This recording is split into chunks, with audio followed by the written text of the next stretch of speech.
South আফ্রিকার বিরুদ্ধে বিরাট কোহলির ৫৩তম সেঞ্চুরি আর ঋতুরাজ গাইকোয়াড়ের প্রথম সেঞ্চুরি সম্পূর্ণ বিফলে গেল। কেন বলছি? কারণ সাউথ আফ্রিকার বিরুদ্ধে দ্বিতীয় ওয়ানডেতে ৩৫৮ রানে পাহাড় সমান রান করেও কিন্তু লজ্জাজনক হার হলো ভারতের। প্রায় ১০০০ দিন পর বিরাট কোহলি সেঞ্চুরি করেছে এমন ম্যাচ হারল ভারত। আর এদিনও কিন্তু শেষ মুহূর্তে পিছিয়ে ছিল করবিন বস। করবিন বস প্রথম ওডিআই ফিনিশ করে সাউথ আফ্রিকাকে জেতাতে না পারলেও কিন্তু দ্বিতীয় ওডিআই ঠিক জিতিয়ে দিলেন। নমস্কার, welcome to my channel KG for sports. ভিডিওর প্রথম দিকের কথাগুলো শুনে বুঝতে পেরেছেন আমি সাউথ আফ্রিকার বিরুদ্ধে দ্বিতীয় ওডিআই ম্যাচ নিয়ে কথা বলছি। এই ভিডিওতে সাউথ আফ্রিকার কাছে আমাদের লজ্জার পরাজয় কেন হলো তা নিয়ে আলোচনা করব। প্রথমে আমি সংক্ষিপ্তভাবে স্কোর কার্ডটা একটু বলে দিই। দ্বিতীয় ওয়ানডেতে বরাবরের মতো ভারত টসে হারে। সাউথ আফ্রিকা টসে জিতে ভারতকে ব্যাটিং করতে পাঠায় প্রথমে। শুরুতে রোহিত শর্মার উইকেট হারায় ভারত। আর সাউথ আফ্রিকা সিরিজে বাঁহাতি ফাস্ট বোলার আর জাসপালের লাভ স্টোরি কিন্তু শেষ হচ্ছে না। এদিনও ৩৮ বলে ২২ রান করে মার্কো জনসনের বলে আউট হয়ে যায়। এরপর কিং বিরাট কোহলি আর ঋতুরাজ গাইকোয়াড় কিন্তু এক বড় পার্টনারশিপ গড়ে তোলে। সাউথ আফ্রিকার বিরুদ্ধে প্রথম ওডিআই পরে দ্বিতীয় ওডিআইও কিন্তু সেঞ্চুরি করলেন বিরাট কোহলি। সঙ্গে ঋতুরাজ গাইকোয়াড়ও কিন্তু ওডিআই ক্রিকেটের কেরিয়ারে তার প্রথম সেঞ্চুরি করলেন। ঋতুরাজ প্রথম ওডিআই ভুল করলেও কিন্তু দ্বিতীয় ওডিআই কোনো ভুল করেননি। বিরাট কোহলি আর ঋতুরাজ গাইকোয়াড়ের আউট হওয়ার পরে কেএল রাহুল ৬৬ আর রবীন্দ্র জাডেজা ২৪ রান করে ৩৫৮ রানে পৌঁছে দেয় ভারতকে। ৩৫৯ রানের লক্ষ্যে ব্যাট করতে নেমে সাউথ আফ্রিকা কিন্তু শুরুতেই কুইন্টন ডিককের উইকেট হারিয়ে ফেলে। এরপর এডেন মার্কাম আর ক্যাপ্টেন বাবুমার মধ্যে একটা বড় পার্টনারশিপ হয়। এডেন মার্কাম ১১০ রান করে আর ক্যাপ্টেন টেম্বা বাবুমা করে ৪৬ রান। এরপর ডুয়াল ব্রেভিস করে ৫৪ রান আর ব্রিস্কে করে ৬৮ রান। বলে রাখি, ডুয়াল ব্রেভিস আর এই ব্রিস্কের মধ্যে কিন্তু 90+ যে পার্টনারশিপ হয়েছিল এটা কিন্তু গুরুত্বপূর্ণ ছিল সাউথ আফ্রিকার জন্য। মূলত ওইখানে সাউথ আফ্রিকার জিত নিশ্চিত হয়ে যায়। আর শেষের দিকে বাকি কাজটা করবিন বোস আর মহারাজ করে দেয়। করবিন বোস প্রথম ম্যাচে ফিনিশ না করতে পারলেও এদিন ঠিক ফিনিশ করে দেন। ৪৯ ওভার ২ বলে সাউথ আফ্রিকা তাদের জয়ের লক্ষ্যে পৌঁছে যায় মাত্র ৬ উইকেট হারিয়ে। আর দ্বিতীয়বারের মতো ভারত ৩৫০+ রান করে ঘরের মাঠে হেরে যায়।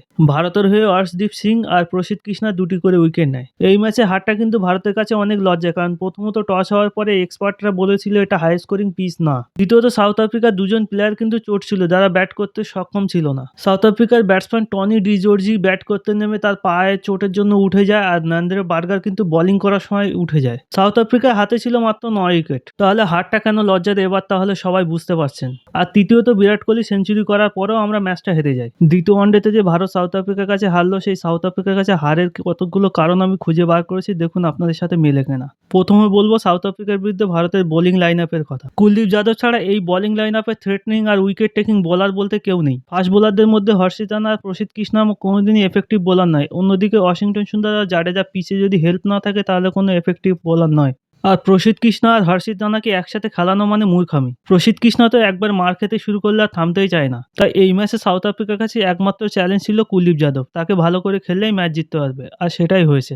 দ্বিতীয় কারণ হিসেবে জাসপাল আর জাডেজার ব্যাটিং বলা যায়। এরকম হাই স্কোরিং ম্যাচে জাসপাল ৩৮ বলে ২২ রান আর রবীন্দ্র জাডেজা ২৭ বলে ২৪ রান কিন্তু ক্রুশিয়াল ছিল ভারতের জন্য। ওখানে মিনিমাম ২০ থেকে ২৫ রান ভারত শর্ট হয়ে গেছে। তৃতীয় কারণ কোচ গৌতম গম্ভীর আর সিলেক্টর অজিত আগারকারের টিম সিলেকশন। ভারতের ওডিআই ক্রিকেটের চ্যাম্পিয়ন বোলার মোহাম্মদ শামি থাকতে কিন্তু এখানে প্রসিদ্ধ কৃষ্ণা আর হর্ষিত রানাকে খেলানো হলো জোর করে। মোহাম্মদ সিরাজ আর আকাশদীপকেও কিন্তু খেলানো যেত। হর্ষিত রানাকে তো কোচ গৌতম গম্ভীর জোর করে গ্লেন ম্যাকগ্রা করার চেষ্টা করছেন। আর সেটা করতে গেলে হর্ষিত রানার সাথে যে ফাস্ট বোলার খেলবে তাদেরকে দুর্বল হতে হবে। আর সেই জন্যই প্রসিদ্ধ কৃষ্ণা সিলেকশন। ম্যাচে খেলার সময় কেএল রাহুল একটা সময় প্রসিদ্ধ কৃষ্ণার উপরে রেগে গিয়ে বলেন যে পিছে বল কর। যদি কোনো প্লেয়ারের ওয়ার্কলোড ম্যানেজ বা চোট ইস্যু থাকে তাহলে মোহাম্মদ শামি আর মোহাম্মদ সিরাজ কি করে তাদের ঘরোয়া লিগ খেলছে। আর এইখানেই ভারতের সাথে অস্ট্রেলিয়া টিমের পার্থক্য। যেখানে ৩৬ বছরের মিসেস স্টার্ক খেলে যাচ্ছে, সেখানে আমাদের মোহাম্মদ শামি ৩৫ বছরে খেলতে পারছে না। তাই এই ম্যাচ হারে কিন্তু ব্যাটিংয়ের তুলনায় বোলিংয়ের বেশি। চতুর্থ কারণ ভারতের জঘন্য ফিল্ডিং। রবীন্দ্র জাডেজা থেকে শুরু করে কুলদীপ যাদব, জাসপাল সবাই কিন্তু ফিল্ডিং মিস করেছে এই ম্যাচে। বিশেষ করে সাউথ আফ্রিকার ওপেনার এডেন মার্কাম যে সেঞ্চুরি করেছে তার কিন্তু ৫৩ রানে ক্যাচ ছেড়েছে জাসপাল। রবীন্দ্র জাডেজা আর কুলদীপ যাদব তো হাতের বল মিস করে ৪ করে দিয়েছে। অনেকে আবার বলবে ঋতুরাজ গাইকোয়াড়ের ভাগ্যের কথা, কারণ ঋতুরাজ গাইকোয়াড় এখন অব্দি কম্পিটিটিভ লেভেলে ৪টে সেঞ্চুরি করেছে আর ৪টেই কিন্তু ম্যাচ হেরেছে। কিন্তু আমার মনে হয় না এটা কোনো কারণ। তাহলে ভারত এই ম্যাচ কী কারণে হারলো? বোলিংয়ের জন্য হারলো, না ফিল্ডিংয়ের জন্য হারলো, না ব্যাটসম্যানরা বেশি রান করতে পারেনি, না Bharat South African captain Temba বাবুমার কাছে হেরে গেল, না কোচ গৌতম গম্ভীর আর সিলেক্টর অজিত আগারকারের টিম সিলেকশনের কারণে। সবকিছু যেন কনফিউজিং।